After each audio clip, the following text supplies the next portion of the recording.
আসসালামু আলাইকুম viewers, রফুন্স recipe ওয়ার্ল্ডে সবাইকে স্বাগতম। কেমন আছেন ভিউয়ার্স আপনারা সবাই? আশা করি আল্লাহর রহমতে সবাই খুব ভালো আছেন। তো কাঁচা আমের এই মৌসুমে কাঁচা আম ফুরিয়ে যাওয়ার আগে আবারও চলে এলাম কাঁচা আমের আরও একটা মজাদার আচারের রেসিপি নিয়ে। আর এই আচারটা আপনারা খুব সহজেই বানিয়ে সারা বছর সংরক্ষণ করে খেতে পারবেন। আর আজকে আমি কাঁচা আমের টক মিষ্টি ঝাল আচারের রেসিপি শেয়ার করব, সকল প্রকার টিপসও শেয়ার করব। আশা করি আপনাদের ভালো লাগবে। তো তাহলে চলুন মূল রেসিপিতে। প্রথমে এখানে আমি কাঁচা আম নিয়ে নিয়েছি 2 কেজি পরিমাণ, একদম ফ্রেশ দেখে কাঁচা আম নিয়েছি। আর ভেতরে আটি আছে ঠিক এরকম আম দেখে নেবেন। আমগুলো আগে থেকে ধুয়ে একদম পানিটা আমি খুব সুন্দর করে মুছে নিয়েছি, কারণ আমগুলো খোসা ছাড়ানোর পর আর কাটার পর আর পানিতে ভিজাবো না, সেজন্য আগে থেকে খুব সুন্দর করে ধুয়ে পানি মুছে নিয়েছি। এখন আমি একটা পিলারের সাহায্যে আমের খোসাগুলো ছাড়িয়ে নিচ্ছি। আর এই আমের আচারটা কিন্তু আপনারা খুব সহজেই ঘরে থাকা মশলা উপকরণ দিয়ে, মানে অল্প উপকরণ দিয়ে বানিয়ে এটা সারা বছর ফ্রিজের নর্মাল চেম্বারে রেখে আপনারা খেতে পারবেন। রোদে দেওয়ার কোনো ঝামেলা পড়বে না, খুব সহজেই এই আচারটা তৈরি করে নিতে পারবেন। ছোট বড় সবাই খেতে খুবই পছন্দ করবে। আর আমার চ্যানেলে অনেক আমের আচার রেসিপি দেওয়া আছে, আপনারা চাইলে সেগুলোও দেখে নিতে পারেন। তো আজকে আমি আমের আচারটা খোসা ছাড়িয়ে তারপর তৈরি করব। এই কয়দিন তো আমি খোসা সহ আমের আচারের রেসিপি শেয়ার করেছি। তো যারা আমের খোসা ছাড়া আমের আচার খেতে পছন্দ করেন আর অথবা রসুন ছাড়া আমের আচার খেতে পছন্দ করেন, তাদের জন্য আজকের রেসিপিটা। আশা করি তাদের কাছে খুবই ভালো লাগবে আজকের এই আচারের রেসিপিটা। তো আমের খোসাগুলো আমার ছাড়িয়ে নেওয়া হয়ে গেছে।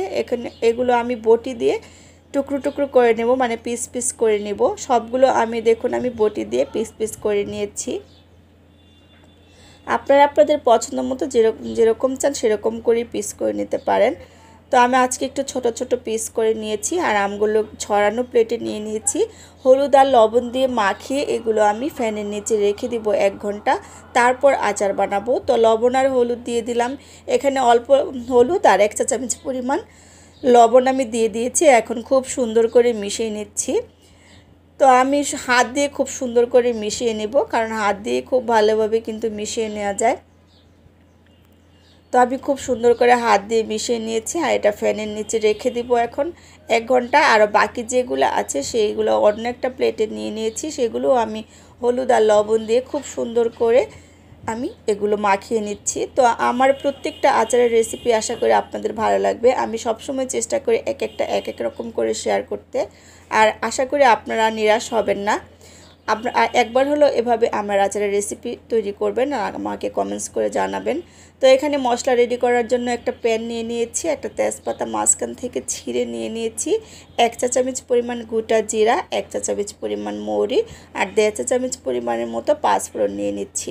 মশলাটা কিন্তু আপনারা বুঝে নেবেন, আম যতটুকু নেবেন সেই অনুযায়ী নিয়ে নেবেন। অল্প একটু নিয়ে নিয়েছি রাঁধুনি, অল্প একটু নিয়ে নিয়েছি কালো জিরা। তো 5-6টার মতো শুকনো মরিচ নিয়ে সরাসরি চুলাতে বসিয়ে দিয়েছি। অল্প আঁচে 3 থেকে 4 মিনিট এগুলো আমি ভেজে নেব। তো আমি যেহেতু 2 কেজি আম নিয়েছি সেই পরিমাণে মশলা নিয়ে নিয়েছি। আর যদি আপনারা আমের পরিমাণ কম নেন সেক্ষেত্রে মশলার পরিমাণটাও কিন্তু কমিয়ে দিবেন। আর আমের পরিমাণটা বেশি নিলে সেক্ষেত্রে মশলার পরিমাণটা আর একটু বাড়িয়ে দিবেন। তো এগুলো আমার ভেজে নেওয়া হয়ে গেছে। ঠান্ডা হওয়ার পর এগুলো আমি ব্লেন্ডারে জারে মিহি করে গুঁড়া করে নেব আজকে আমি। আর এদিক দিয়ে এখন আচারটা রেডি করে নেব। তার জন্য চুলাতে কড়াই বসিয়ে দিয়েছি আর 1/2 কাপ তেল দিয়ে দিয়েছি। আর আজকের আমের আচারটা আমি কম তেলেই করব, যেহেতু এগুলো নর্মাল ফ্রিজে রেখে সারা বছরই খাওয়া যাবে। সে ক্ষেত্রে কিন্তু তেল বেশি দেওয়ার প্রয়োজন নেই। কম তেল দিয়ে কিন্তু আপনারা এই আচারটা বানিয়ে বছর জুড়ে সংরক্ষণ করে খেতে পারবেন। আর যদি বাহিরে রেখে আমের আচার খেতে চান, ফ্রিজে না রেখে, সেক্ষেত্রে কিন্তু অবশ্যই তেল বেশি দিয়ে আচার তৈরি করতে হবে, না হলে আচারে ফাঙ্গাস পড়ে যাবে। তো আমি তেলের সাথে 3 থেকে 4 মিনিট সুন্দর করে একটু ভেজে নিচ্ছি আমগুলো। আমার ভেজে নেওয়া হয়ে গেছে। এক্ষেত্রে চিনি দিয়ে দিচ্ছি। চিনিটা আপনারা বুঝে দিবেন, কি যে যেরকম মিষ্টি খেতে পছন্দ করেন। তো 2 কেজি আমের জন্য এখানে আমি 2 কাপ চিনি দিয়ে দিয়েছি। আমি যেহেতু টক ঝাল মিষ্টি আচার করব, খুব বেশি মিষ্টিও না আবার খুব টকও না। তো নেড়ে চেড়ে মিশিয়ে নিচ্ছি। আর আমের আচার বানানোর ক্ষেত্রে আমি সবসময় বলি, আচারটা যতক্ষণ বানাবেন ততক্ষণ একদম সাথে থেকে নাড়াচাড়া বন্ধ না করে এই আচারটা রেডি করবেন, না হলে কিন্তু তলানিতে লেগে যাবে। আর আচার যদি লেগে যায় সেক্ষেত্রে কিন্তু খেতে ভালো লাগে না। তো তো আমি নেড়ে চেড়ে দিয়েছি, দেখুন চিনি থেকে কিন্তু শিরাটা বের হয়েছে। এটা শুকাতে শুকাতে দেখবেন আমগুলো একদম সিদ্ধ হয়ে যাবে। তো যে মশলাটা আমি রেডি করে রেখেছিলাম তার থেকে অর্ধেক পরিমাণ আমি দিয়ে দিচ্ছি। আর এই আচারটা তৈরি করতে মাত্র 25 থেকে 30 মিনিট সময় লাগবে, এর থেকে বেশি সময় কিন্তু লাগবে না, অল্প সময়ে এই আচারটা রেডি হয়ে যাবে। তো আমার আচারটা কিন্তু মোটামুটি রেডি হয়ে গেছে। এ পর্যায়ে আমি বিট লবণ দিয়ে দিচ্ছি 1 চা চামচ পরিমাণ। যেহেতু লবণটা আগে দিয়ে মাখিয়েছিলাম সেজন্য আর লবণ দিলাম না, বাকি মশলাটাটুকু আমি দিয়ে দিলাম এখানে। আর দিয়ে দিচ্ছি এখানে 1/3 কাপ পরিমাণ ভিনেগার। অবশ্যই কিন্তু সাদা সিরকাটা আপনারা দিতে চেষ্টা করবেন, না হলে কিন্তু আচারটা ভালো থাকবে না, ফাঙ্গাস পড়ে যাবে। এই ভিনেগারটা দিলে কিন্তু আচারটা অনেক দিন পর্যন্ত ভালো থাকবে। আবারও আমি নেড়ে চেড়ে দিচ্ছি আমার আচারটা।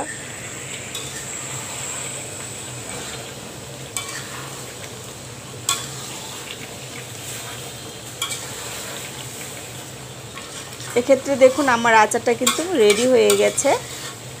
আমি এই পর্যায়ে আর 2-3 মিনিট এভাবে নেড়ে চেড়ে চুলাটা বন্ধ করে নিব। আর আপনাদেরকে আমি দেখাচ্ছি যে কতটা সুন্দরভাবে সেদ্ধ হয়েছে। আপনারা দেখেই বুঝতে পারছেন খুব সুন্দর করে সেদ্ধ হয়ে গেছে। তো এক্ষেত্রে কিন্তু আমার আচারটা আর জাল করার দরকার নেই। আমি চুলাটা বন্ধ করে দিব আর ঠান্ডা হওয়ার পর আপনাদের সাথে পরিবেশন করব। তো আমি আমের আচারটা ঠান্ডা করে নিয়েছি আর এখন আপনাদের সাথে পরিবেশন করছি। আর আপনারা দেখি বুঝতে পারছেন যেটা কতটা লোভনীয় হয়েছে। আমি কিন্তু একেবারে গলিয়ে ফেলিনি আমগুলো, এরকম আস্তে আস্তে রেখেছি, কিন্তু একদম নরম তুলতুলে হয়েছে। আর আমগুলো এরকম আস্তে আস্তে থাকলে আমার কাছে সেই আচারটা বেশি খেতে ভালো লাগে। তো আমের আচারের চাটনি বানানো সেক্ষেত্রে কিন্তু আলাদা কথা, চাটনি বানালে সেক্ষেত্রে কিন্তু আমগুলো একদম গলিয়ে বানাতে হয়। তো আমের আচারের চাটনির রেসিপিও আমার চ্যানেলে দেওয়া আছে, আপনারা চাইলে দেখে নিতে পারেন। তো পরিবেশন করে নিয়েছি আর আপনারা দেখে বুঝতে পারছেন যেটা কতটা লোভনীয় হয়েছে। এটা কিন্তু ডাল ভাতের সাথে আর এমনিও খিচুড়ির সাথে খেতে ভীষণ ভালো লাগবে। আর অবশ্যই কিন্তু এই আমের আচারটা আপনারা, আর এই আচারটা যেহেতু নর্মাল ফ্রিজে রেখে সারা বছর খাবেন সেক্ষেত্রে কিন্তু কাচের বয়মে রাখার প্রয়োজন নেই, যে কোনো প্লাস্টিকের মানে বক্সে ভরেও আপনারা এটা নর্মাল ফ্রিজে সংরক্ষণ করতে পারবেন সারা বছরের জন্য। তো আশা করি আমার আজকের এই আমের আচারের রেসিপিটা আপনাদের ভালো লেগেছে। ভালো লাগলে আমার চ্যানেলটা সাবস্ক্রাইব করে পাশে থাকা বেল আইকনটা ক্লিক করে দিবেন। আর যারা ফেসবুক পেজ থেকে আমার ভিডিওটা দেখবেন প্লিজ বেশি বেশি করে শেয়ার করে দিবেন আর ফলো দিয়ে রাখবেন। তো আজকের মতো বিদায় নিচ্ছি, আবারও দেখা হবে নতুন কোনো রেসিপি নিয়ে।